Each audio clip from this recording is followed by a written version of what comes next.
भगवान वहां से चले हैं, आकर के उन्होंने सुदनवा को मारा, लेकिन मणि उसके पास नहीं थी, क्योंकि मणि अक्रूर जी के पास में थी। फिर उन्हें पता चला कि मणि तो अक्रूर ले गए हैं, तो भगवान ने अक्रूर को दंडित किया, उन्हें दंड दिया कि 10 घंटे रोज आप इस मणि की पूजा करेंगे और मणि से जो सोना प्राप्त होगा वो तौल करके राजकोष में आप जमा करेंगे। ये दंड दिया गया अक्रूर जी को। फिर भगवान घूमते हुए यमुना के किनारे गए हैं, तो वहां पर सूर्य पुत्री कालिंदी से भगवान का विवाह हुआ।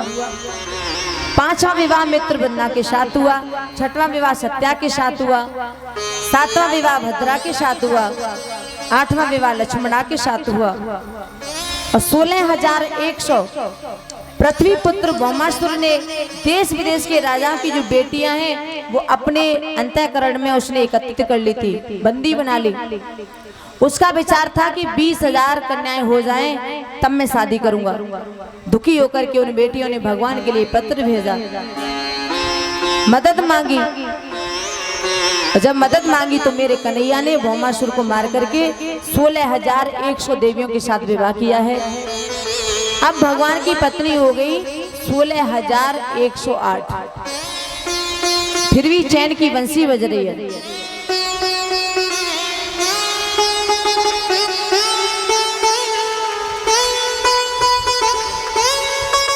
भगवान के 16,108 विवाह हुए, फिर भी भगवान को योगी राज कृष्ण कहा जाता है। और आजकल समाज में हमारे भाई एक ही विवाह करते हैं तो उससे भी तंग आकर के कोई भाग जाते हैं, कोई आत्महत्या करता है और कोई रोता रहता है, दुखी हो जाते हैं।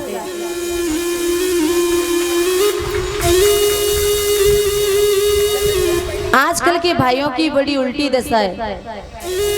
वो कहते हैं कि पड़ी है पिछारे घरवारी, मोसू कहते हैं घर में घुसे हो बाजार क्यों ना जाओ जी, हद लाओ मिर्च लाओ कूटवे के काजे धनुकुटा मंगाओ जी। देखो शादी का बड़ा कर्रा रट्टा है। पत्नी कहती है घर में ही घुसे रहोगे कि कुछ काम दाम भी करना है, खाने पीने की व्यवस्था करो, जाओ रसोई का सामान लेके आओ, मेरे लिए श्रृंगार का सामान लाओ, पाउडर लाओ, क्रीम लाओ, साबुन लाओ, तेल लाओ। तो शादी करके बेचारा फंस गया, रोता है कि शादी करके तो मैं फंस गया, अगर शादी नहीं करता तो ठीक रहता। फोड़ा ना है फुंसी ना है वैद और हकीमन से जेब को बचाओ जी, नाचो जी गाओ जी मनावे ता जाओ जी, रात के सिनेमा से 1:30 बजे आओ जी, कुआरे रहोगे तो सुकारे रहोगे, जानबूझ नाक में नकेलना डराओ जी। तो बिना शादी के बेपरवाह कहीं भी घूमो, कुछ भी करो, और शादी का तो भैया बड़ा कर्रा रहता है। पुजारी ये चक्कर में पड़ गए, और जब शादी नहीं होती है, जब तक शादी ना होती है तब तक बड़े बने ठने घूमते हैं, नई नई हेयर स्टाइल, नई नई तरह की कटिंग करवाएंगे, बढ़िया बढ़िया महंगी महंगी टी-शर्ट, जीन्स के पैंट, 2-2, 3-3 हजार के जूते पहनेंगे और फिर घूमेंगे। क्यों? क्योंकि हम अच्छे लगने लगे तो हमारा भी कोई विवाह करवा दे। लेकिन जैसे ही विवाह हो जाता है तो फिर रोता है। तुलसी बाबा कहते हैं हौसे फूले हम फिरे होए हमारो ब्याह, तुलसी गाय बजाई के दो काठ में पाँव। बड़ी खुशी खुशी में हो गया ब्याह, और ब्याह के बाद क्या हुआ? गौना, गाय बजा के हो गया गौना। उसके बाद क्या हुआ? रोना। और ये रोना 1-2 दिन का नहीं है, अब तो सारे जीवन का रोना हो गया, जिंदगी भर का रोना है। लेकिन अगर तुम सही ढंग से चलोगे तो कोई रोना नहीं है, सदाचारी बन के रहोगे तो कोई रोना नहीं है, नियम से चलोगे तो कोई रोना नहीं है। भगवान कृष्ण की 16,108 पत्नियां हैं, लेकिन फिर भी उनके चेहरे पे कभी चिंता की लकीरें दिखाई नहीं दी और ना ही हमारे भगवान कभी सिर पे हाथ धर के रोए, हमेशा मगन रहते थे। आज का भाई एक ही देवी से क्यों दुखी है? क्योंकि आज के मानव के पास में सदाचार नहीं है, न नियम है, न धर्म है। वो तो अपने शौक से ही परेशान है। कोई गुटखा खाता है, कोई स्मैक पीता है, कोई अफीम पीता है, कोई गांजा, कोई चरस, कोई शराब। अब ऐसे लोगों से पूछा जाए कि भैया क्या तुम सुखी हो? हेलो, ये भैया शिवम गुप्ता, शिवम किराना स्टोर। ये महाराज जी की भागवत में जितना मसाला लग रहा है वो शिवम भैया की तरफ से, और बाकी जितने भी भक्त जिन्होंने परम पूज्य दीदी जी का स्वागत किया, मैं नाम सबका नहीं जानता हूँ। मैं एक बार भक्तों से चाहूंगा जोरदार तालियां सभी भक्तों के लिए हो जाएं।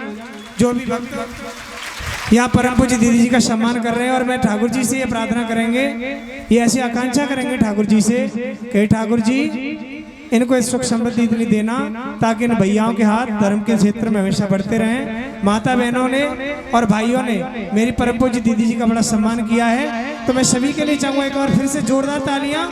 ऐसे भक्त हमेशा होते रहें। और धन्यवाद पिनाट वासियों, मैं आपका कृतार्थ हूँ। राधे राधे, जय श्री राधे, जय श्री श्याम। वो जोर से बोलना पड़ेगा राधे,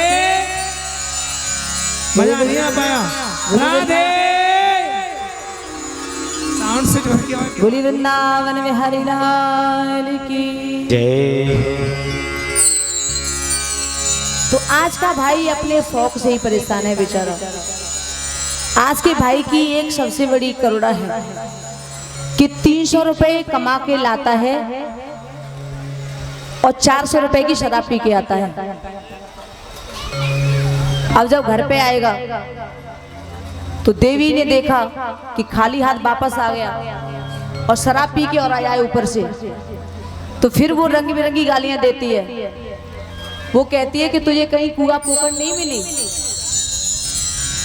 उसमें कूद जाता, वापस क्यों आ गया? और वो तो भैया नशा में फिट है। अब ऐसे लोगों से पूछो कि तुम सुखी हो?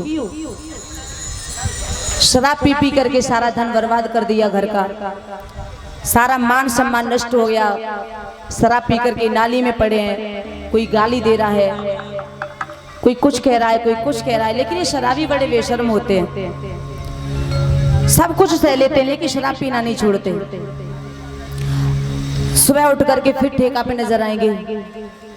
और शराबी से भी बुरा तो गुटखा खाने वाला होता है। गुटखा खाने वाले की तो भैया हंसी ही गायब हो जाती है, और कभी कभी थोड़ा हंसता है तो उसके दांतों को देखो कैसे दांत हो जाते हैं, देखते ही मन को बुरा लगने लगता है। ऐसा लगता है कि पता नहीं कहां से ये गोबर खा करके आया है। इतने बुरे दांत हो जाते हैं, देखे नहीं जाते। और गुटखा खा करके किसी के घर जाएगा रिश्तेदारी में, तो उससे बड़ा संभल के रहना पड़ता है। अगर रात्रि को रोक दिया किसी कमरे में तो पूरी दीवार खराब कर जाएगा। और कई रिश्तेदारी में गया और उसके लिए चाय नाश्ता आई, किसी ने कहा भैया नाश्ता कर लो, तो जो गुटखा नहीं खाते हैं वो तो तुरंत नाश्ता करने लगते हैं, और जो गुटखा खा रहे होते हैं मुंह में गुटखा भरा हुआ होता है, उनसे कहो भैया तुम भी खा लो, तो वो मना करेगा नहीं भैया, क्योंकि पहले जो मुंह में गोबर भरा है उससे कहाँ निकाले, ये जगह तो देखनी पड़ेगी।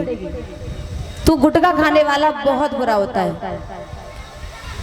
गुटखा खाने वाले का मुंह चिड़िया की तरह हो जाता है, छोटा सा मुंह रह जाता है, और फिर जैसे चिड़िया चुना चुगती है ना वैसे खाना खाता है वो। इतनी बुरी हालत हो जाती है, और फिर भी वो गुटखा खाना बंद नहीं करता। ऐसी चीजें क्यों इस्तेमाल करते हो जिससे तुम्हारा शरीर भी दुखी है, तुम्हारे घर वाले भी दुखी हैं, समाज में भी बेइज्जती हो रही है। तो मैं आप सभी से रिक्वेस्ट करती हूँ कि भैया अगर कोई खाते हो गुटखा, शराब पीते हो, तो इन्हें छोड़ने की कोशिश करना। अगर तुम्हारे पास ज्यादा पैसा है जो तुम बर्बाद करते हो शराब में, गुटखा में, ये पैसा आप किसी गरीब की मदद में भी लगा सकते हो।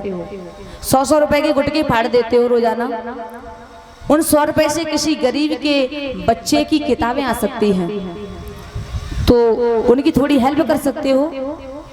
कोई गरीब कन्या का विवाह हो रहा है तो उसमें आप उसकी मदद कर सकते हो। कोई गरीब अपने बच्चों को पढ़ा नहीं पाते हैं तो आप उनकी मदद करो। कोई बीमार है तो उसे उन पैसों से दवा दिलवा दो। कहीं पानी की व्यवस्था नहीं है तो पैसे इकट्ठा करके वहां पानी की व्यवस्था करवा दो। पैसा धर्म के काम में खर्च करो तो तुम्हारा जीवन सफल है। परंतु ये शराब, बीड़ी, सिगरेट, गुटखा ये लेना छोड़ दो। मेरे भैया, अगर आप में से 2-4 नहीं मेरी बात मान ली तो मैं समझ लूंगी कि मेरा कथा कहना सफल हो गया। बस आप सभी से यही रिक्वेस्ट है कि इन सभी चीजों से दूर रहो।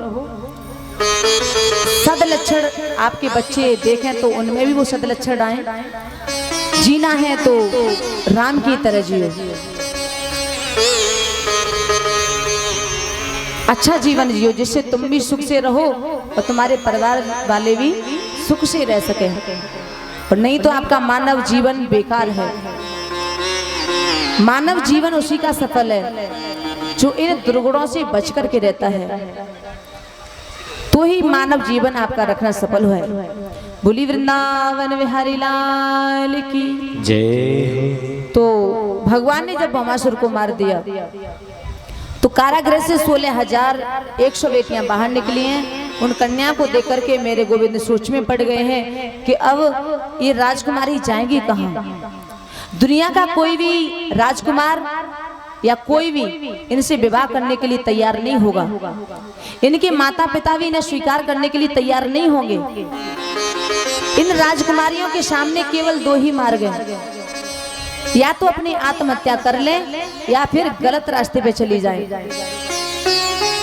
और इतनी सारी लड़कियां एक साथ अगर गलत रास्ते पर जाती हैं तो समाज का क्या होगा। समाज में कितनी बड़ी विकृति पैदा हो जाएगी।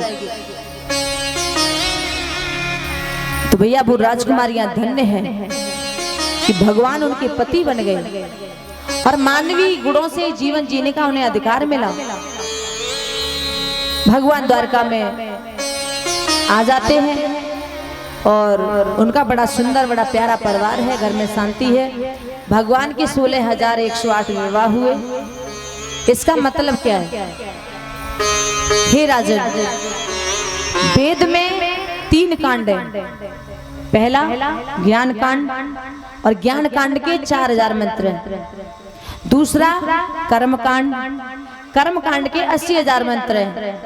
तीसरा उपासना कांड, उपासना कांड के 16,000 मंत्र हैं। उपसमीपे अशनम उपासनम, परमात्मा के समीप जाना ही उपासना है। तो 16,000 जो वेदों के जो उपासना कांड के मंत्र हैं वो ही भगवान कृष्ण की 16,000 पत्नी हैं। 100 प्रकार के उपनिषद, जो 100 प्रकार के उपनिषद हैं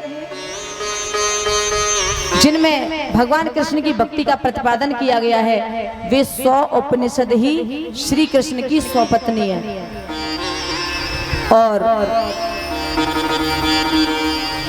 गीता में बताया है, भूमि सपान लो वायु संकवो बुद्धिरे अहंकारेत्यम में भिन्नो प्रकृति रष्टदः। गीता में बताया है कि 8 प्रकार की प्रकृति होती है। भूमि, जल, अग्नि, वायु, आकाश, मन, बुद्धि और अहंकार। ये 8 प्रकार की प्रकृति, 8 प्रकार की प्रकृति होती है। तो जीव में और ईश्वर में क्या अंतर है? जीव और ईश्वर में इतना अंतर है कि जो प्रकृति के वश में रहता है वो तो जीव है, और जो प्रकृति को अपने वश में रखता है वो ईश्वर है। तो 8 प्रकार की प्रकृति भगवान की 8 पटरानी है। 100 प्रकार के उपनिषद कृष्ण की 100 पत्नी है। और वेद के उपासना के जो 16,000 मंत्र हैं वो भी कृष्ण की पत्नी है। इस प्रकार से इसका पूर्ण भाव हो गया 16,108। और इतनी पत्नी होते हुए भी भगवान का परिवार बड़े प्रेम से रहता है। परंतु कुछ देवियां कभी कभी रूठ जाती हैं। श्री सुखदेव समझाने लगे, हे राजन, एक रुक्मिणी ऐसी है जो कभी कन्या से रूठती नहीं है, नाराज नहीं होती। बाकी सभी पत्नी कन्या से रूठ जाती हैं। सबसे ज्यादा सत्यभामा नाराज होती है, रूठती है। लेकिन रुक्मिणी मैया कभी नाराज नहीं होती है। एक दिन भगवान कन्हैया विचार करने लगे कि देखो, मेरी सारी देवियां रूठ जाती हैं, लेकिन रुक्मिणी को आज तक मैंने नाराज होते हुए नहीं देखा। दास दासी भी कोई ये नहीं बता सकता कि रुक्मिणी को कभी क्रोध आया हो। एकदम शांत रहते हैं, इसीलिए सभी लोगों ने प्यार करते हैं।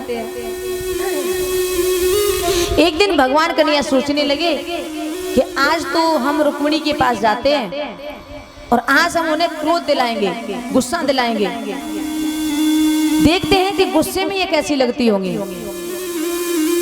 तो भैया बिना बात के ही वो रुक्मिणी के पास आए हैं। और भैया श्याम तो है ही नटखट। आ गए रुक्मिणी के पास में, दिमाग में बात बैठ गई कि आज रुक्मिणी को क्रोध दिलाना है। श्याम रुक्मिणी के पास में आए, रुक्मिणी की ओर देखा। रुक्मिणी ने आसन डाला, प्रभु बैठ जाइए। भगवान कन्हैया बैठ गए और बैठ गए। बहुत देर हो गई लेकिन कुछ बोले ही नहीं। रुक्मिणी बार बार चेहरे की ओर देख रही हैं। भगवान बड़े उदास बैठे हैं। तो पूछने लगी, प्रभु आप उदास क्यों हैं, बोलते क्यों नहीं हो, कुछ बताओ तो सही। लेकिन श्याम नहीं बोले। रुक्मिणी ने पूछा कि प्रभु क्या मुझसे कोई गलती हो गई है, मुझसे गलती हो गई हो तो बता दो। कन्हैया कहने लगे, एक गलती आपने की हो तो बताएं। अरे तुम तो गलती पर गलती, गलती पर गलती, गलती पर गलती करती चली आई हो। रुक्मिणी ने कहा कि मेरे से क्या गलती हो गई, बताओ तो सही। भगवान ने कहा, सुनो रुक्मिणी, पहली गलती, राजपुत्री विषुता भूपे लोकपाल विभूत विहार महानुभावे श्रीमद्वी रूपोदारी बलोर्जिते। भगवान कहने लगे, पहली गलती तो तुमसे ये हुई कि आपने मुझसे विवाह किया। इतने बड़े बड़े सुंदर राजकुमार वहां पे आए थे, लेकिन तुमने उन राजकुमारों को छोड़ करके और मेरे साथ विवाह किया। अब क्या मिला तुम्हें मेरे साथ विवाह करके? रुक्मिणी जी सुन रही हैं, फिर चेहरे की तरफ देखा, अभी गुस्सा नहीं आया। भगवान कन्हैया कहने लगे, अब तुम ये कहोगी कि विवाह तो मैं बिल्कुल ना करती, लेकिन इसलिए कर लिया कि तुम बड़े भारी वीर हो। तो यहाँ भी तुमने गड़बड़ कर दी, क्योंकि राजभ्यो वेव्यता शुभ्रो समुद्रम शरणं गता बालब्धे गत द्वेषा प्रायश्त्य नपाशना। अगर तुम मुझे वीर समझती हो तो यहाँ भी तुमने गलती कर दी। मेरे जैसा कायर आदमी दुनिया में कोई नहीं है। बड़े बड़े राजाओं के डर से मैं यहाँ पे छुपा बैठा हूँ समुद्र में, और ऐसे कायर व्यक्ति के साथ में, ऐसे डरपोक व्यक्ति के साथ में तुमने विवाह कर लिया। बताओ तुम्हें क्या मिला? रुक्मिणी ने कोई जवाब नहीं दिया। प्रभु ने कहा, अब तुम ये कहोगी कि विवाह तो बिल्कुल ना करती, लेकिन इसलिए कर लिया कि आप तो देवकी नंदन हो। तो यहाँ भी तुमने गड़बड़ कर दी। देखो, कोई मुझे देवकी का कहता है, कोई यशोदा का कहता है, और कोई कहता है ना देवकी का है ना यशोदा का है, पता नहीं कहां से आ गया। अब बताओ, जिसके माता पिता का कुछ पता नहीं और उससे तुमने विवाह कर लिया, अब क्या मिला तुम्हें मुझसे विवाह करके? अब आप ये कहोगे कि आप बड़े सुंदर थे इसलिए मैंने विवाह कर लिया। तो अरे काहे का सुंदर हूं मैं? मेरा नाम भी कनुआ है, और वैसे भी जन्म से मैं काला था, और जब कालिया के चक्कर में पड़ गया तो और काला हो गया। मैं राजा कभी बना नहीं, गद्दी पे कभी बैठा नहीं।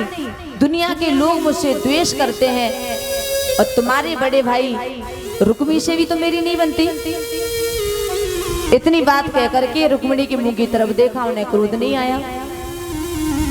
कन्हैया कहने लगे अब आप ये कहोगी कि मैंने तुम्हारी बड़ी बड़ाई सुनी थी इसलिए विवाह कर लिया। तो देवी यहाँ भी तुमने गलती कर दी। मेरी बड़ाई कौन करता है, मेरे गुण कौन गाता है? जिसको रहने के लिए मकान नहीं होता, पहनने के लिए कपड़े नहीं होते, खाने के लिए भोजन नहीं होता, ये भिखमंगे बाबा मेरा कीर्तन करते हैं। कोई काम धंधा तो है नहीं, बस रघुपति राघव राजा राम पतित पावन सीताराम ऐसे कीर्तन करते रहते हैं, झांझ बजाते रहते हैं, चिमटा बजाते रहते हैं। तो ऐसे फकीरों की बातों में आकर के तुमने मुझसे विवाह कर लिया। इतनी बातों के बाद भी रुक्मिणी को क्रोध नहीं आया। तभी भगवान कहने लगे कि देवी मैं एक बात आपसे कहूं। रुक्मिणी ने कहा कहो। तो कहा देखो अभी भी कुछ नहीं बिगड़ा है, अगर तुम चाहो तो तुम्हारा विवाह हम शिशुपाल के साथ करवा सकते हैं।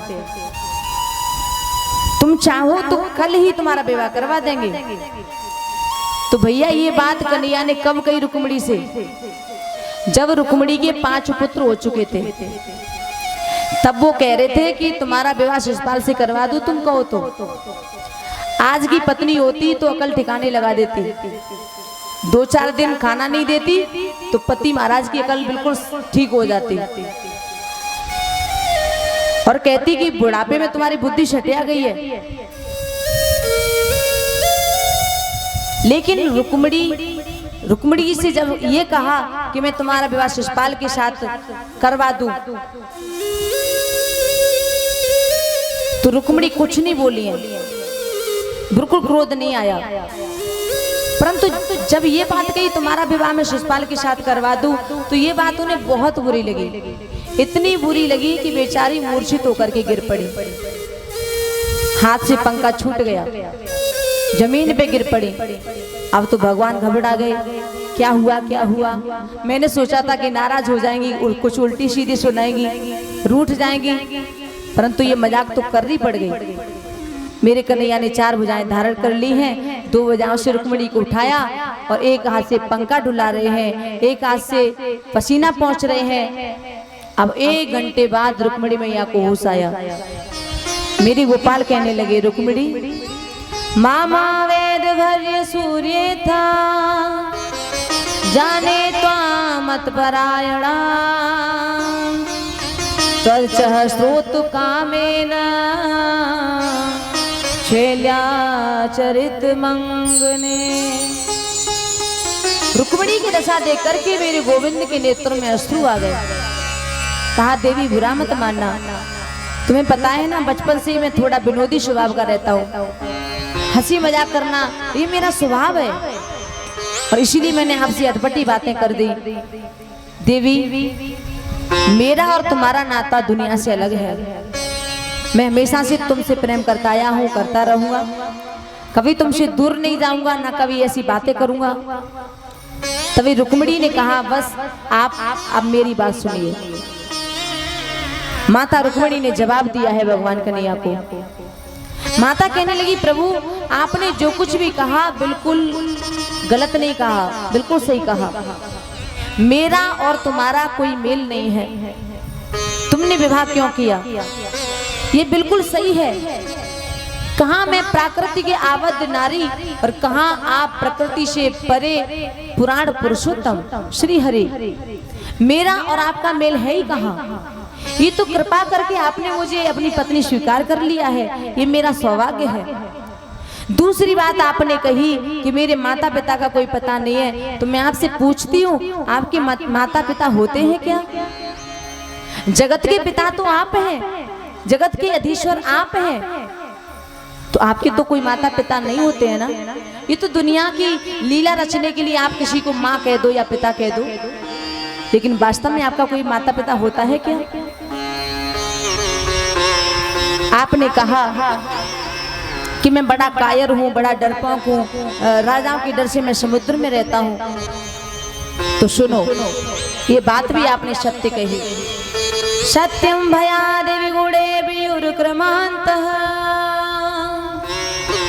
शेते समुद्रयुल्मनं मात्र आत्मा नित्यं कदिन्द्रिय गणे कृत विग्रहस्त्वा तत्सेवकेन पदं विद्युतं तमो अंधम। रुक्मिणी जी ने कहा कि जिस हृदय में अविद्या, अस्मिता, राग, द्वेष, अविनेश ये शत्रु बैठे हैं, उस हृदय में आप वास नहीं करते हैं। आप तो आत्मा रूपी समुद्र में वास करते हैं। चौथी बात आपने कही कि मैं काला हूं, और काले से तुमने विवाह क्यों किया? तो प्रभु आप काले ही कमाल करते हो, अगर आप गोरे होते तो पता नहीं क्या होता, सारा संसार ही तुम्हारे ऊपर मर जाता, तुम्हें पाने के लिए लोगों में मारकाट पड़ जाती। आपका रंग काला थोड़ा ही है, जग का उजाला है। और आपने ये भी कहा कि भिखमंगे महात्मा मेरा भजन करते हैं। तो प्रभु दुनिया में सबसे बड़ा धनवान कौन है? अगर आप मुझसे पूछेंगे कि संसार में सबसे बड़ा धनवान कौन है, तो मैं यही कहूंगी कि संतों से बड़ा धनवान इस दुनिया में और कोई नहीं हो सकता। पास में आपके नाम का धन हो, ज्ञान का धन हो, वैराग्य का धन हो, भक्ति का धन हो, इसी अचल संपत्ति को पाने के लिए तो भक्त लोग सब कुछ छोड़ देते हैं। मीराबाई उसने कहा था कि जिसको रतन मिल जाता है तो फिर उसे और कोई चीज अच्छी नहीं लगती है। जो लोग डायमंड के पारखी होते हैं वो सोना कभी नहीं पहनते, और जिसको हीरा नहीं मिलता वो सोना पहन के काम चलाते हैं। लेकिन जिसको रतन मिल जाए फिर वो किसी चक्कर में नहीं पड़ते हैं। मीरा ने तो कहा था कि पायो जी मैंने राम रतन धन पायो।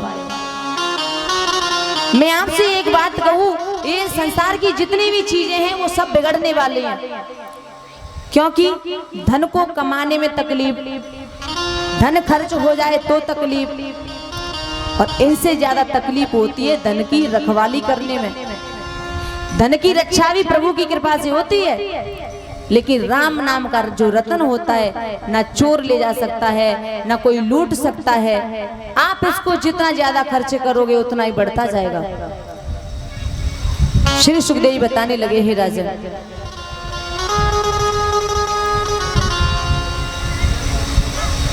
रुक्मिणी जी भगवान कन्हैया से कहती हैं कि जिन संतों को आप भिखारी कह रहे हो, उन संतों के पास में आपके नाम का खजाना है,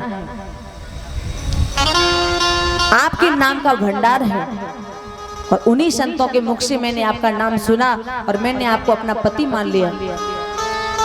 अगर आप इसे मेरी गलती मानते हो तो मैं संसार की सभी माताओं से यही बात कहूंगी कि जिस गलती से भगवान मिल जाएं, ऐसी गलती हर किसी को करनी चाहिए।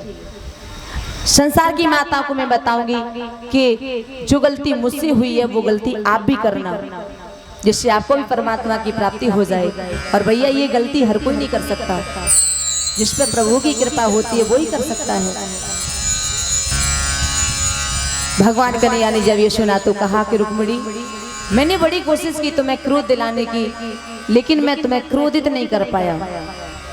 बस तुम्हारे इसी स्वभाव के कारण तो तुम मेरे सबसे ज्यादा करीब हो।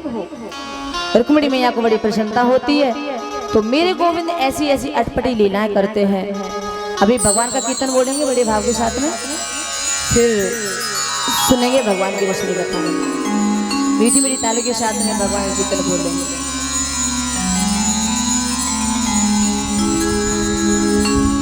कि मैंने रटना लगाई रे, मैंने रटना लगाई रे, ओ राधे तेरे नाम की। मैंने रटना लगाई रे, ओ राधे तेरे नाम की। मैंने रटना लगाई रे, ओ राधे तेरे नाम की। मैंने रटना लगाई रे, ओ राधे तेरे नाम की। राधे तेरे नाम की किशोरी तेरे नाम की। राधे तेरे नाम की किशोरी तेरे नाम नाम की, राधे तेरे नाम की किशोरी तेरे नाम की, राधे तेरे नाम की किशोरी तेरे नाम की। मैंने रत्ना लगाई रे, मैंने रत्ना लगाई रे, ओ राधे तेरे नाम की, मैंने रचना लगाई रे ओ राधे तेरे नाम की। हार से मीठी मीठी ताली के साथ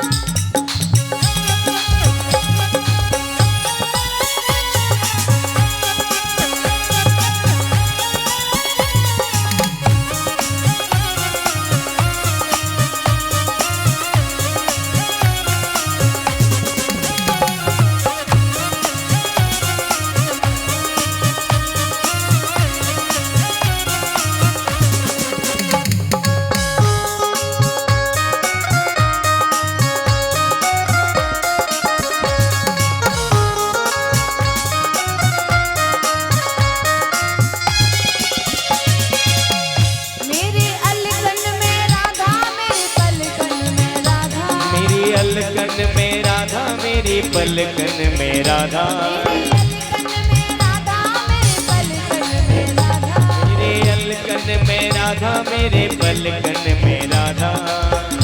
मैंने मांग भराई रे, मैंने मांग भराई रे, ओ राधे तेरे नाम की, मैंने रटना लगाई रे ओ राधे तेरे नाम की। हार से मीठी मीठी ताली के साथ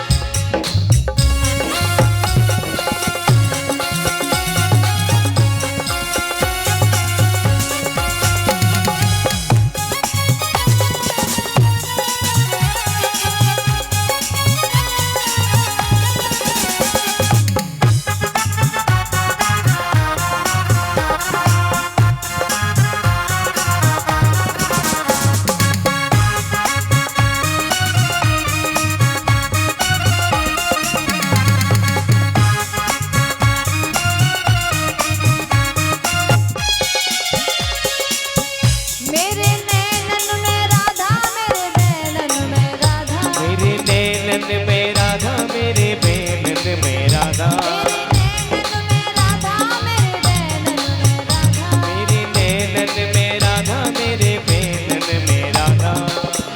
मैंने बिंदिया लगाई रे, मैंने बिंदिया लगाई रे, ओ राधे तेरे नाम की, मैंने बिंदिया लगाई रे ओ राधे तेरे नाम की।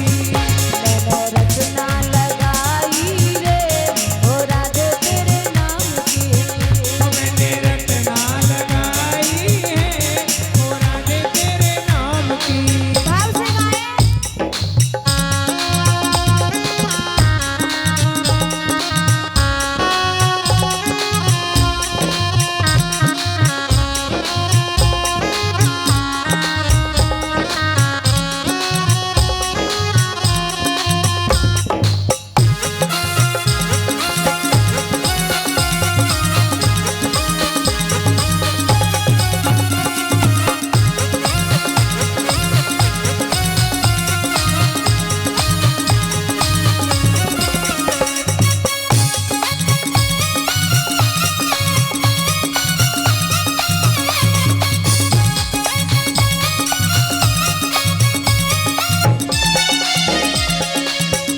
मेरे तन में भी राधा मेरे मन में भी राधा, मेरे तन में भी राधा मेरे मन में भी राधा, मेरे तन में भी राधा मेरे मन में भी राधा, मेरे तन में भी राधा मेरे मन में भी राधा।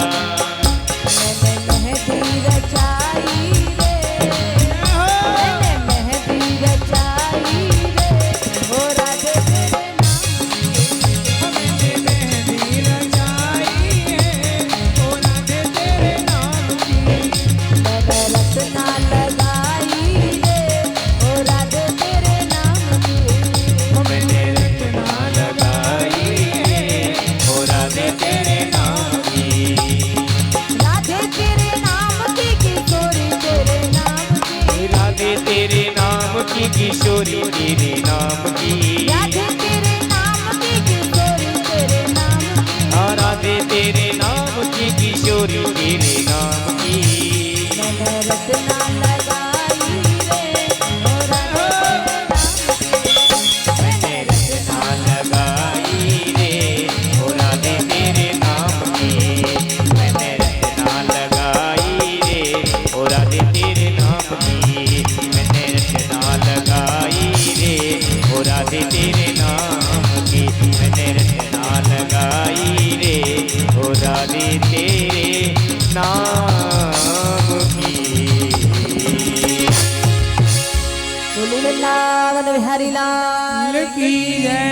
कृष्ण कन्हैया लाल की जय। राधे रानी सरकार की जय जय श्री राधे श्याम। इधर श्री सुखदेव समझाने लगे हे राजा। अब सुनो आगे की कथा। भगवान के नाती हैं अनिरुद्ध और अनिरुद्ध के दो विवाह हुए। एक विवाह रुक्मिणी के जो भाई हैं रुक्मी, तो रुक्मी की पोती के साथ हुआ और दूसरा विवाह बाणासुर की पुत्री के साथ हुआ। बाणासुर की पुत्री उसका नाम था उषा। उषा ने अनिरुद्ध को स्वप्न में देखा था। परिणाम ये हुआ कि उसकी सहेली का नाम था चित्रलेखा और चित्रलेखा बड़ी योगिनी थी। उससे उषा ने कहा, सपने वाली बात बताई।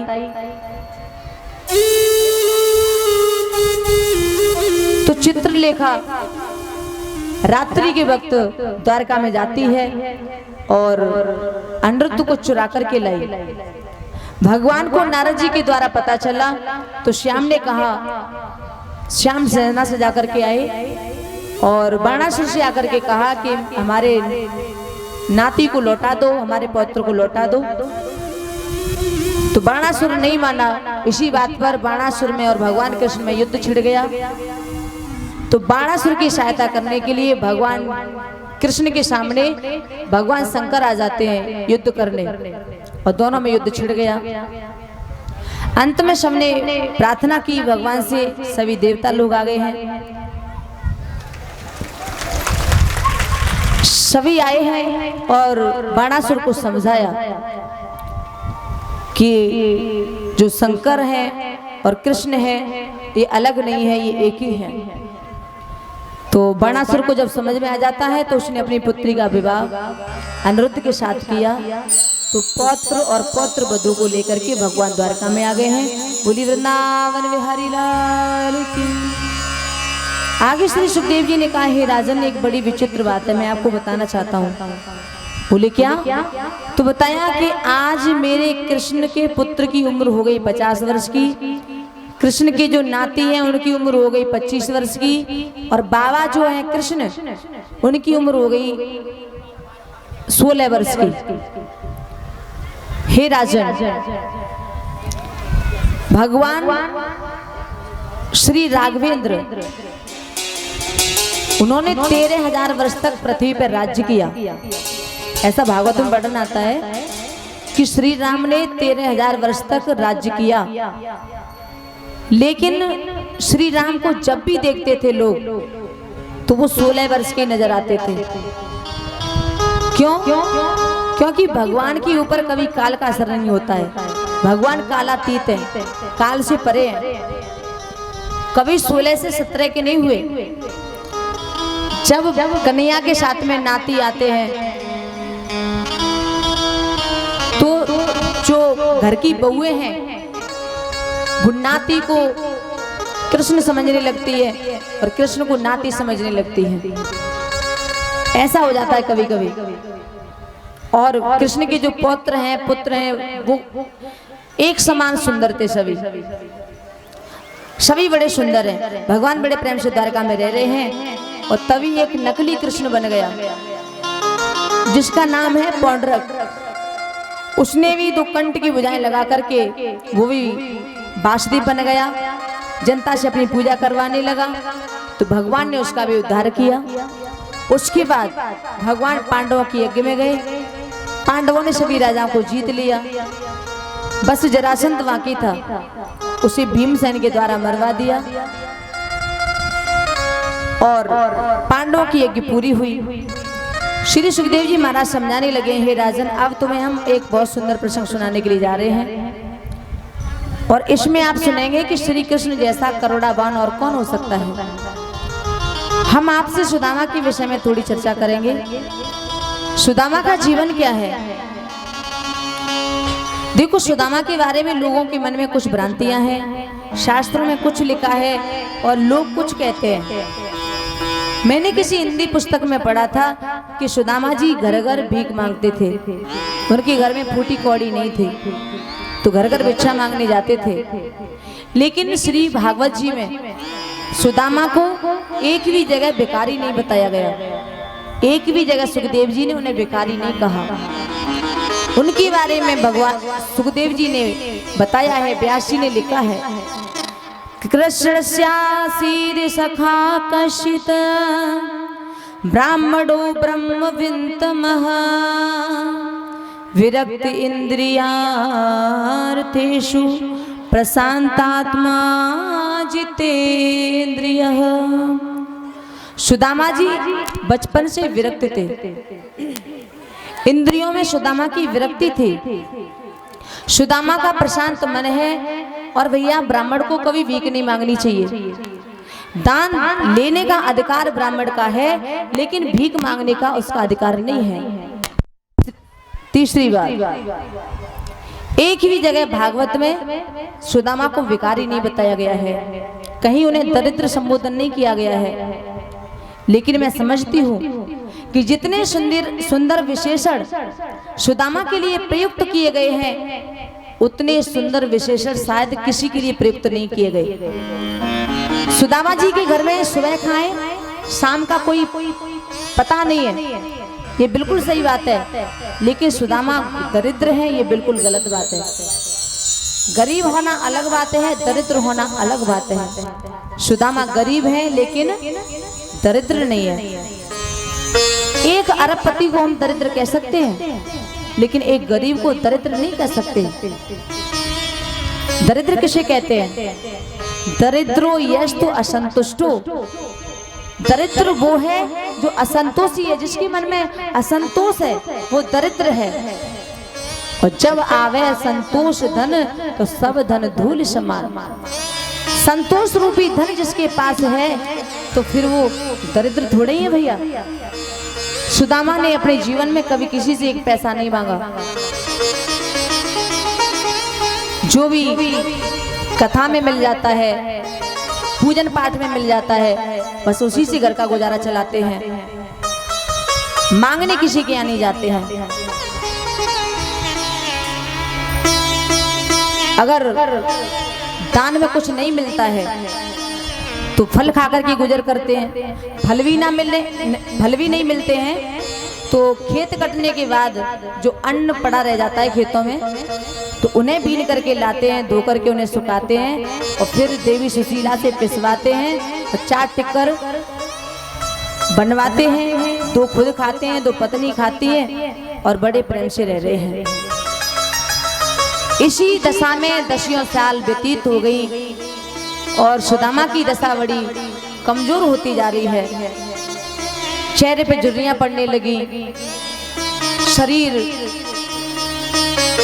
कमजोर होने लगा है। और सुशीला को एक दिन बड़ा कष्ट हुआ। सुशीला सुदामा जी से कहने लगी कि मुझे क्या लगता है कि पिछले जन्म में शायद मैंने किसी की बेईमानी की होगी, किसी को कष्ट दिया होगा, किसी को धोखा दिया होगा, इसीलिए हमारे ऊपर इतनी गरीबी आ गई है। शायद मैंने बहुत बुरा कर्म किया होगा, क्योंकि जब मैं आई थी तब तुम्हारे पास सब कुछ था, लेकिन जैसे ही मैं आई हूँ तुम्हारे ऊपर गरीबी का पहाड़ टूट पड़ा है। सगे संबंधी भी बात पूछना बंद कर दिए हैं, कोई हमारी बात पूछने नहीं आता है।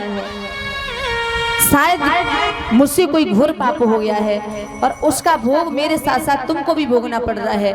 अगर मैं ना होती तो तुम्हें ये कष्ट ना झेलना पड़ता। जब ये सुना तो सुदामा जी कहने लगे कि देखो देवी, तुम अपने आप को मत कोसो, क्योंकि इस जीवन लीला में तुम्हारा कोई दोष नहीं है। जो तुम धोखे की बात कह रही हो ना, जो पाप की बात कह रही हो, वो पाप मुझसे हुआ है, वो धोखा मुझसे हुआ है। और सुदामा जी की आंखों के सामने वो दृश्य घूमने लगा जो बचपन में गुरुकुल में हुआ था। गुरुकुल की बात उन्हें याद आ गई है। सुदामा की आंखों से आंसू बहने लगे हैं। सुशीला ने जब रोते हुए देखा तो पूछने लगी, आप क्यों रो रहे हो, क्या हुआ? तभी सुदामा जी कहने लगे, देवी मुझे अपने बचपन की एक बात याद आ गई। बचपन में मुझसे एक गलती हो गई थी। सुशीला ने कहा, कैसी गलती हो गई थी? तो कहा कि जब मैं उज्जैन नगर में गया पढ़ने के लिए सांदीपन गुरुजी के आश्रम में, तो मैं वहाँ शिक्षा ग्रहण कर रहा था। तो वहाँ पर जो द्वारकाधीश है ना, अभी ये भी वहीं पढ़ने के लिए आए थे दोनों भाई। मैंने इन्हीं के साथ छल कर दिया। सुशीला बोली आपने क्यों छल किया? आप तो महान त्यागी हो, बड़े संतोषी हो, छल कैसे हो गया आपसे? तो कहा कि मैं सच्चा ब्राह्मण हूं, लेकिन उस समय पता नहीं मुझे क्या हो गया, मैं ब्रह्मत्व को भूल गया। सुशीला बोली ये कैसे हुआ? तो कहा कि एक बार गुरु माता ने हमें लकड़ी लाने के लिए वन में भेजा, और जब हम वन में पहुंच गए, वन में हम जाने लगे, तो गुरु माता ने भुने हुए कुछ चने दिए और कहा कि इन चनों को ले जाओ और आपस में बांट करके खा लेना। उन चनों को लेकर के मैं चला। मैंने कन्हैया को कुछ भी नहीं बताया उन चनों के बारे में। वन में पहुंचे और वन में जाकर के हम लकड़ियों को तोड़ना शुरू किए। उसी समय काली काली घटा उठने लगी, बहुत तेज आंधी चलने लगी, वर्षा होने लगी। जब वर्षा होने लगी तो कन्हैया तो ऊपर था, पेड़ के ऊपर चढ़ा हुआ था। वो वहीं से कह रहा था कि भैया तुम किसी झाड़ी की आड़ में हो जाना, वर्षा बहुत जोर से आ रही है। उस समय ऐसा प्रतीत होता था मानो महाप्रलय होने वाली हो। वृक्ष टूट टूट के गिर रहे थे और मैं नीचे बैठा था झाड़ी में, कन्हैया ऊपर बैठा था। बार बार कन्हैया मुझे आवाज भी दे रहा था, भैया डरना नहीं, डरना नहीं। और देवी ये कोई भगवान की लीला थी। मैं वहीं पर बैठा था, अचानक मुझे भूख लगने लगी, ज्यादा रात हो गई थी तो मुझे भूख लगी। मुझे याद आया गुरु माता ने जो चने दिए हैं, लाओ थोड़े से खा लेता हूँ। मैंने चनों को खाना शुरू किया। भूख के मारे मैं उन चनों को खाने लगा, और जब चने खाने लगा तो मेरे मुंह से कट कट की आवाज निकलने लगी।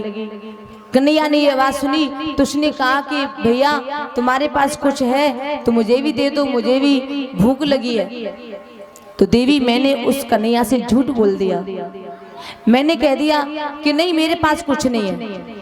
उसने मुझसे कहा भी कि तो तुम्हारे मुंह से कटकट की आवाज क्यों आ रही है? तो मैंने उससे झूठ बोल दिया कि मेरी दांती बज रही है सर्दी के मारे, इसलिए कटकट की आवाज आ रही, और कुछ नहीं है। तो श्याम चुप रह गया। तो देवी इस पेट के लिए मैं झूठ बोल गया अपने सखा से। उस समय मैंने कुछ भी विचार नहीं किया कि अपने मित्र का हिस्सा खाना, अपने छोटे भाई का हिस्सा खाना ये अच्छी बात नहीं है। मेरा कन्हैया मुझसे बहुत प्रेम करता था, मुझे अपना बड़ा भाई मानता था। एक राजा का बेटा होते हुए भी उसे कोई अभिमान नहीं था। मुझे उसने कभी पराया नहीं समझा। और मैंने थोड़े से चनों के लिए मैं उससे झूठ बोल गया। सारी रात्र को हम उसी वन में रुके। सुबह हुआ तो हम वापस लौट के आए।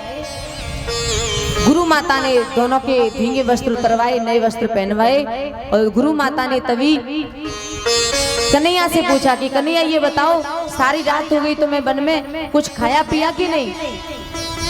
कन्हैया ने कहा कि गुरु माता उस वन में क्या रखा था जो हम खा लेते? मैं और सुदामा भैया दोनों भूखे ही रहे।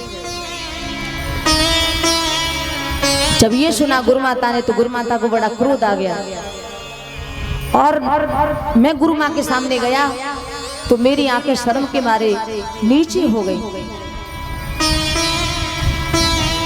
गुरु माँ को बड़ा क्रोध आया और गुरु माता समझ गई है कि सुदामा ने अकेले चने खा लिए हैं, मेरा कन्हैया भूखा ही रहा। गुरु माता को क्रोध आ गया। गुरु माता ने क्रोध में आकर के कह दिया, अरे सुदामा तूने अपने छोटे भाई का हिस्सा खा लिया है तो जा, सारे जीवन तू इस पेट को भरने के लिए डोलेगा, लेकिन तुझे पेट भरने लायक अन्न नहीं मिलेगा, तेरा पेट नहीं भर पाएगा। उसी दिन से मैं श्याम से दूर दूर रहने लगा। कन्हैया का सामना करने की मेरे अंदर हिम्मत नहीं थी। कुछ समय बाद कन्हैया जाने लगा गुरुकुल छोड़ करके। जब गुरुकुल छोड़ करके जाने लगा तो उसने गुरुजी से कहा कि गुरुजी कोई दक्षिणा मांग लो। तो पता है गुरु सांदीपन ने क्या मांगा था?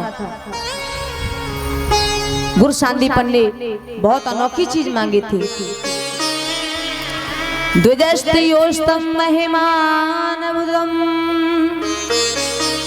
संलक्ष्य राजन्नति मानुषीमतिं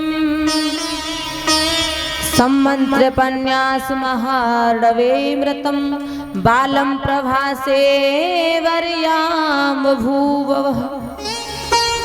देवी, मैं पहले तो कृष्ण को साधारण बालक ही समझता था, अपना मित्र समझता था, लेकिन मैंने कृष्ण की अद्भुत महिमा को देखा। मैंने देखा कि गुरुजी से उसने कहा कि गुरुजी कोई दक्षिणा मांग लो, तो पता है गुरुजी ने क्या मांगा? गुरुजी ने गुरु दक्षिणा में मांगा कि प्रवास क्षेत्र में जो उनका पुत्र कई वर्षों पहले डूब करके चला गया, पता ही नहीं चला कि कहाँ गया, लोग उसे मरा हुआ मानते थे, तो गुरुजी ने अपना वही खोया हुआ पुत्र मांग लिया। लेकिन मेरे गोपाल ने कहा कि ठीक है, मैं तुम्हारे पुत्र को लाके दूंगा। और समुद्र के पास गया, समुद्र से जाकर के उसने कहा कि मेरे गुरु पुत्र को लौटा दे। तो पता है समुद्र आज हाथ जोड़ के उसके सामने आया। उसने कहा कि आपका गुरुपुत्र मेरे पास नहीं है, मेरे जल में पंचजन्य नाम का एक दैत्य रहता है, शायद उसके पास हो, वो शंख के रूप में रहता है। तो कन्हैया समुद्र में कूद पड़ा और उसने पंचजन्य दैत्य को मार डाला। लेकिन गुरुपुत्र उसके पास नहीं था। भगवान ने सोचा कि बिना बात के मारा गया है, तो उसका पंचजन्य शंख अपने हाथ में ले लिया। ऐसा सुना तो यमराज उनके सामने खड़े हो गए और कहा कि प्रभु, मैं आप दोनों की क्या सेवा कर सकता हूँ? भगवान ने यमराज जी से कहा, गुरुपुत्र विहानी तम निज कर्मा निबंधनम आनयस्व महाराज मच्छासन पुरस्कृतम तथेति तेनोपानीतम गुरुपुत्रम यमदूतम दनत्वा स्वगुरुवे भूयो व्रडी स्वेति तमोचतुः। भगवान ने यमराज जी से कहा कि यमराज, अपने कर्म बंधन के अनुसार मेरा गुरु पुत्र यहाँ पे आया है, तो तुम मेरी आज्ञा को स्वीकार करो। उसके कर्म बंधन पे आप ध्यान ना दो, उसे मेरे पास लेके आओ। यमराज ने शहर से आज्ञा स्वीकार कर ली और गुरुपुत्र को लाकर के उसे दे दिया, और उसने गुरुपुत्र को लाकर के गुरु को सौंप दिया। तो गुरु शांतिपन की आंखों में अश्रु आ गए थे और दोनों ने श्याम को आशीर्वाद दे दिया। सम्यक संपादितो वत्स भवदभ्याम गुरु निष्कृपः कौन उसमें द्विज गुरु कामानाम वशिष्यते।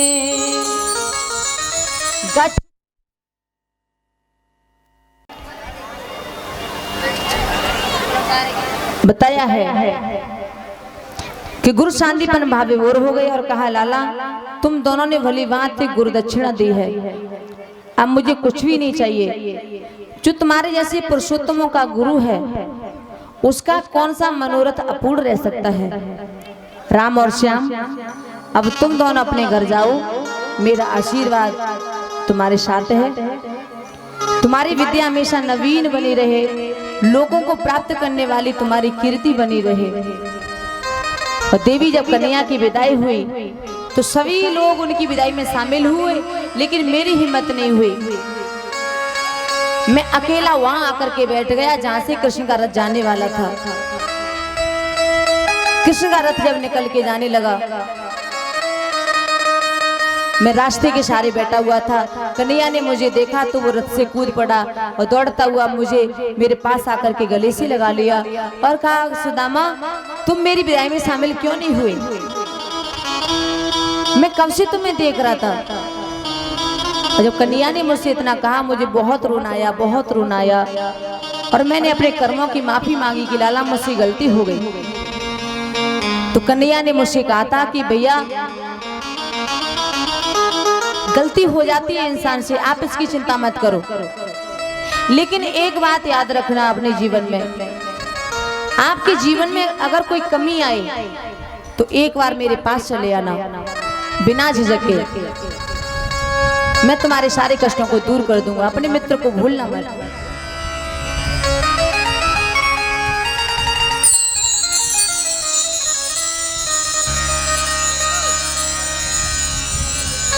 श्री सुखदेव जी बताने लगे, हे राजन,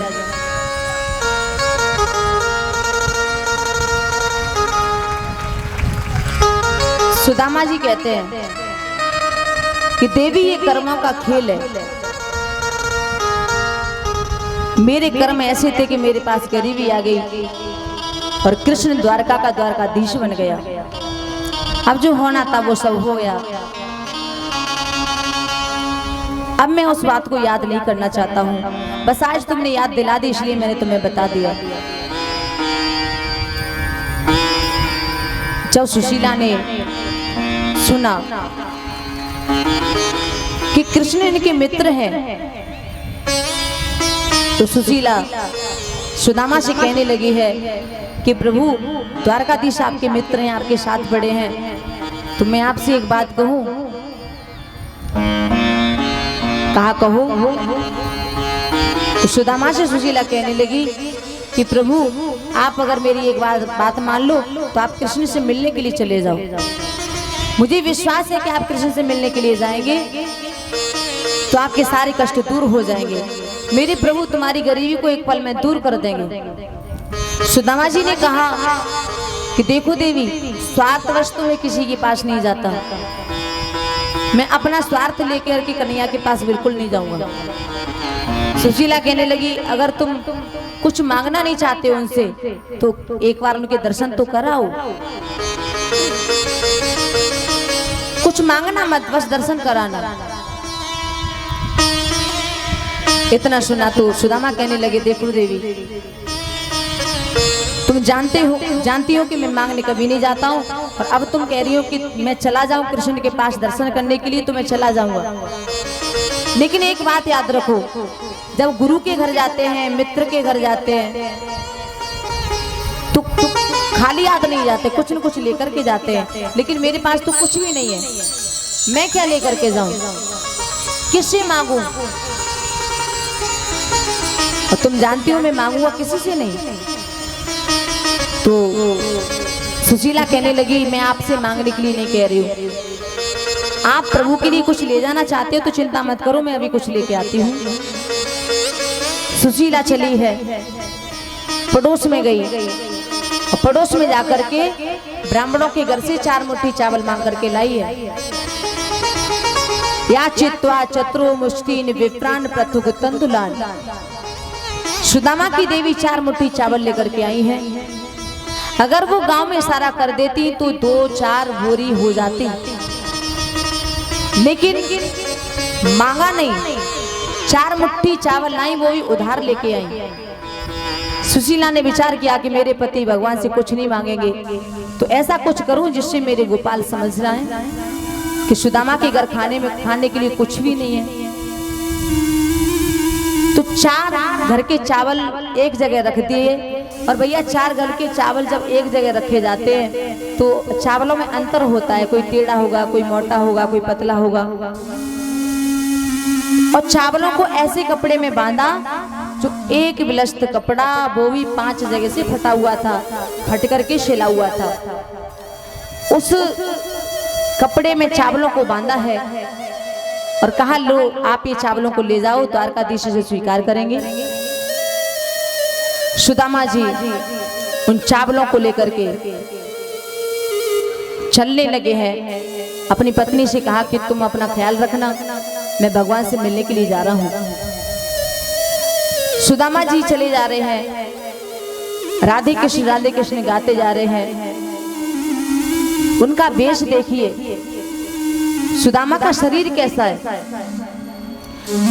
जो धोती पहने हैं वो कई जगह से फटी हुई है, सिर पर ढकने के लिए वस्त्र भी नहीं है, फूटा सा लोटा है, टूटी सी छड़ी है, उधरी सी रस्सी है, पैरों में बीमारियां फटी हुई हैं और एक एक हड्डी उनकी नजर आ रही है।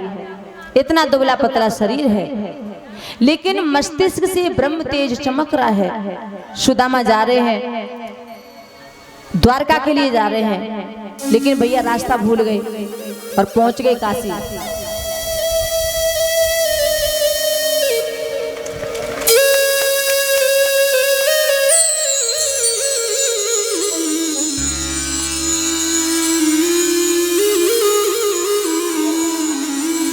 तो भगवान भगवान के धाम के लिए जा रहे हैं सुदामा। रास्ता भटक गए, काशी पहुंच गए हैं, फिर वृंदावन पहुंच गए हैं, फिर पुष्कर पहुंच गए हैं। अब सुदामा को जिधर रास्ता दिखाई देता है उधर ही चलने पड़ते हैं। और चलते चलते सुदामा जी भगवान से प्रार्थना करने लगी, कन्हैया अब तो बस करो, कितने दिन हो गए घर से निकली हो, अभी तक तुम्हारा नगर देखने के लिए नहीं मिल रहा है।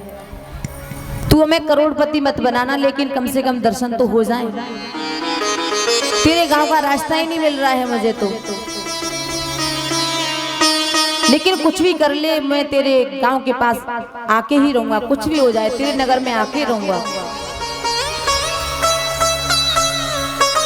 श्री सुखदेव जी बताने लगे, हे राजन,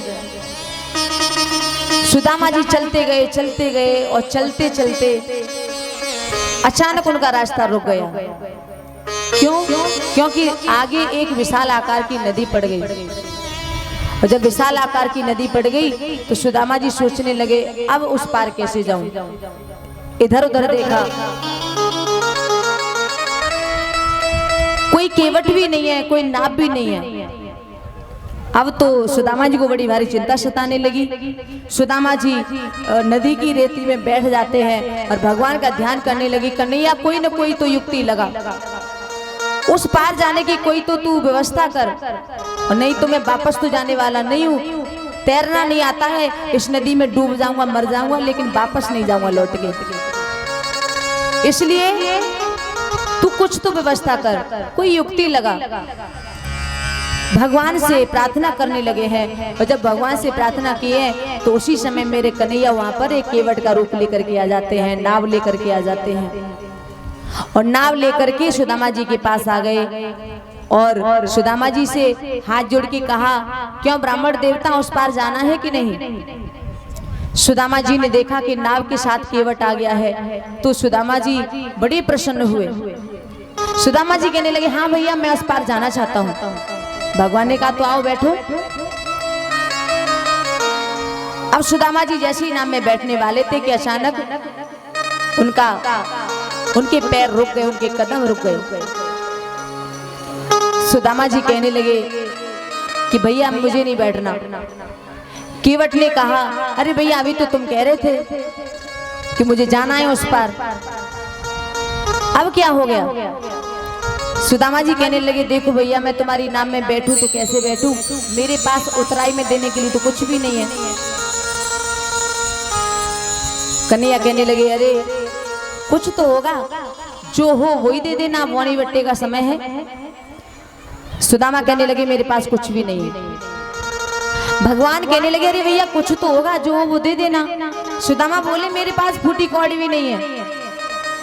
कन्हैया कहने लगे, ऐसा तो संसार में कोई इंसान नहीं होता जिसके पास कुछ भी ना हो, मैं कह रहा हूं ना, जो हो दे देना।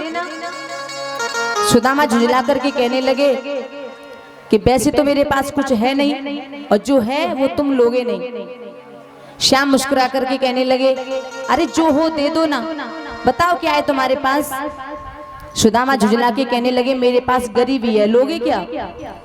कन्हैया ने कहा, हाँ आप मुझे अपनी गरीबी दे दीजिए। मेरे कन्हैया ने गरीबी को, सुदामा की गरीबी को रास्ते में ही हटा दिया। अब तो आगे लीला होना बाकी है। सुदामा ने कहा कि ठीक है तो बिठा लो। सुदामा को नदी नाव में बिठाया है और भगवान कन्हैया ने सुदामा को नाव में बिठा करके उस पार करने के लिए जब चलने लगा तो पार कर दिया है सुदामा जी को। जब पार हो गए तो सुदामा से राधे कृष्ण का आदान प्रदान किया है और सुदामा को देख देख करके बार बार मुस्कुराने लगे हैं केवट रूप में। तो सुदामा पूछने लगा कि प्रभु, केवट से पूछा कि भैया तुम ये बताओ मुझे देख के बार बार क्यों मुस्कुरा रहे हो, क्यों हंस रहे हो। तभी केवट रूपी भगवान ने कहा कि पंडित जी अगर बुराई ना मानो तो आप मुझे बता सकते हो कि कहाँ जा रहे हो। सुदामा जी कहने लगे, वो द्वारका के नाथ है ना, द्वारकाधीश, वो हमारे बचपन के सखा हैं, सो हम उनसे मिलवे जा रहे हैं। जैसे ही सुना तो भगवान और हंसने लगे। क्या द्वारकाधीश तुम्हारे शकाए हैं? सुदामा बोले, अरे केवट, तू नहीं जानता मेरे कृष्ण को। अभी ये चावल अभी मत लेके आओ, और आराम आराम से एक एक करके लाओ चावल, अभी मत लाओ ये। चढ़ने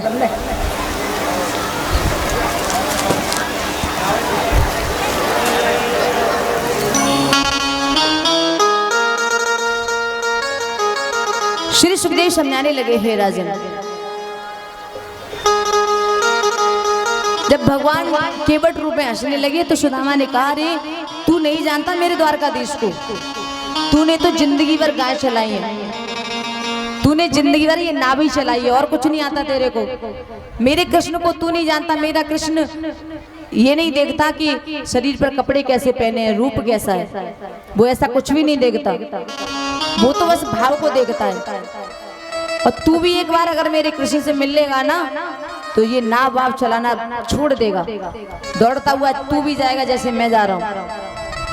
भगवान कन्हैया हंसने लगे, कहा ठीक है ब्राह्मण देवता आप ही जाइए। राधे कृष्ण का आदान प्रदान किया, सुदामा जी चले हैं। भगवान कन्हैया मन में सोच रहे हैं, मेरा सुदामा बिल्कुल नहीं बदला है, बिल्कुल वैसा का वैसा ही है। सुदामा जी अब चलने लगे और चलते चलते द्वारका नगर में पहुंचे। द्वारका नगर में पहुंचे, नगर का नजारा देखा, बड़ा ही सुंदर नगर है। चारों ओर सुगंधी छाई हुई है, जगह जगह प्रसाद वितरित हो रहा है। और द्वारका में मंदिरों की तो कोई समारी नहीं है, घंटा नाद हो रहा है, शंख नगाड़े बज रहे हैं और भगवान का कीर्तन हो रहा है। मगन होके सभी नाच रहे हैं, गा रहे हैं। चलो हम भी गाते हैं बड़े भाव के साथ, मेरी मेरी तालों के साथ।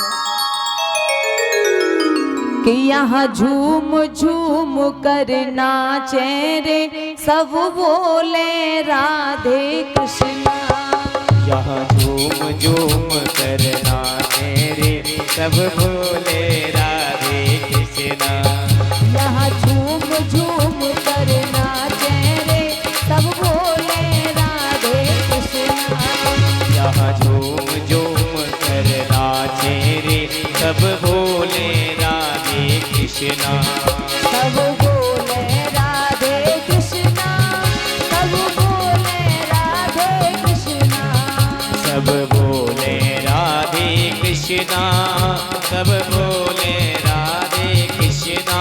यहाँ सब झूम झूम कर नाचे रे सब बोले राधे कृष्णा। यहाँ सब झूम झूम कर नाचे रे सब बोले राधे कृष्णा। और बाल से ताले के साथ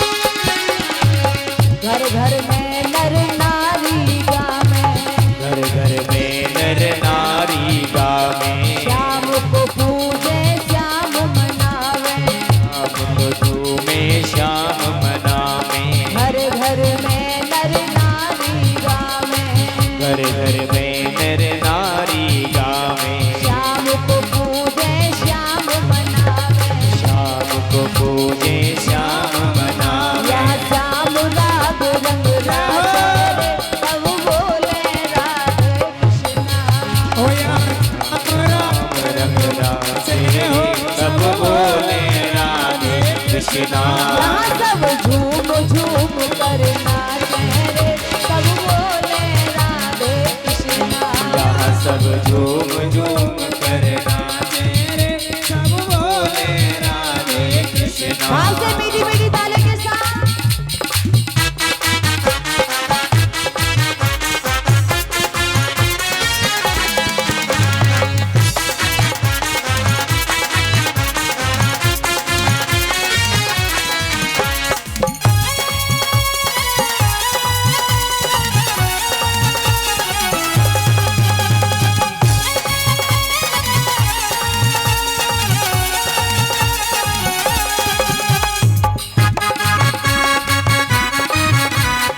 गली गली में धूम श्याम की, गली गली में धूम श्याम की, महिमा चौदिश श्याम नाम की, महिमा चौदिश श्याम नाम की। यहाँ वेद श्याम रस गाते हैं, सब बोले राधे कृष्णा।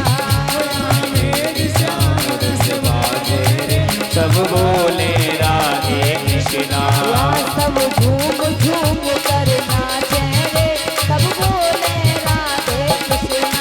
यहाँ सब झूम झूम कर नाचे रे, सब बोले राधे कृष्णा। और भाव से ताले के साथ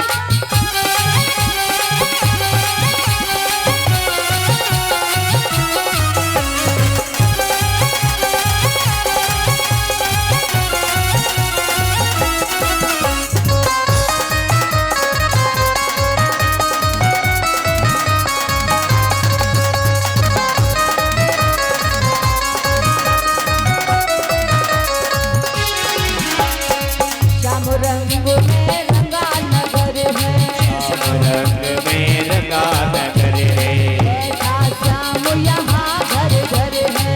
ऐसा श्याम यहाँ घर घर है। श्याम रंग में रंगा नगर है, श्याम रंग में रंगा नगर रे, ऐसा श्याम यहाँ घर घर है। ऐसा श्याम यहाँ घर घर रे। यहाँ हर दिल श्याम विराजे रे, सब बोले राधे कृष्णा।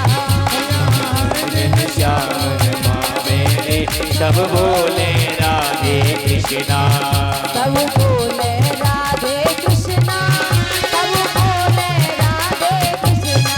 सब बोले राधे कृष्णा, सब बोले राधे कृष्णा। सब बोले राधे कृष्णा, सब बोले राधे कृष्णा। सब बोले राधे कृष्णा, सब बोले राधे कृष्णा। सब बोले राधे कृष्णा, सब बोले राधे कृष्णा। यहाँ सब झूम झूम कर